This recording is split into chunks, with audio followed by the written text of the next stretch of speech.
بسم الله الرحمن الرحيم.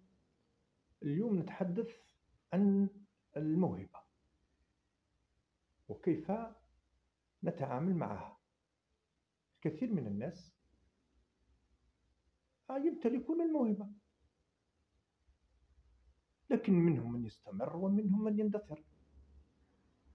الذي استمر عرف ما عنده واستمع إلى صوته الداخلي وغذاه بأنواع المعارف وبأنواع الثقافات وبأنواع الخبرات، لكن الآخرين تركوا ما عندهم ولم يهتموا، فاندثرت موهبتهم ولم يعد لهم شيئا. ربما تغنوا في أيامهم الأولى، لكن فيما بعد كل شيء ذهب إلى سبيل حاله. لكن صاحب الموهبة الحقيقية الذي يغذيها سوف يبرز، سواء كان شاعرا، سواء كان كاتبا، سواء كان روائيا، سواء كان باحثا، لا محالة سوف يبرز، لأنه عنده الطاقة وعنده موهبة واتبعها. لم يذهب يخرج عن إطار موهبته. كان شاعرا يبحث أن يكون موسيقيا.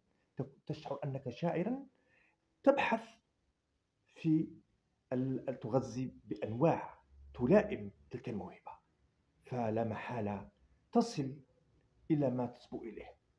أما كما قلت الذي لا يهتم بما عنده من موهبة، فإنها سوف تندثر ولا تذهب بك بعيدا. بسم الله الرحمن الرحيم.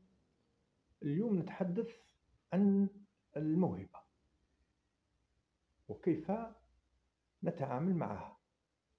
الكثير من الناس يمتلكون الموهبة، لكن منهم من يستمر ومنهم من يندثر. الذي استمر عرف ما عنده واستمع إلى صوته الداخلي وغذاه بأنواع المعارف وبأنواع الثقافات وبأنواع الخبرات، لكن الآخرين تركوا ما عندهم ولم يهتموا، فاندثرت موهبتهم ولم يعد لهم شيئا. ربما تغنوا في أيامهم الأولى، لكن فيما بعد كل شيء ذهب إلى سبيل حاله. لكن صاحب الموهبة الحقيقية الذي يغذيها سوف يبرز، سواء كان شاعرا، سواء كان كاتبا، سواء كان روائيا، سواء كان باحثا، لا محالة سوف يبرز، لأنه عنده الطاقة وعنده موهبة واتبعها. لم يذهب يخرج عن إطار موهبته. كان شاعرا يبحث أن يكون موسيقيا. تشعر أنك شاعرا، تبحث في تغذي بأنواع تلائم تلك الموهبة، فلا محالة تصل إلى ما تصبو إليه. أما كما قلت الذي لا يهتم بما عنده من موهبة، فإنها سوف تندثر ولا تذهب بك بعيدا.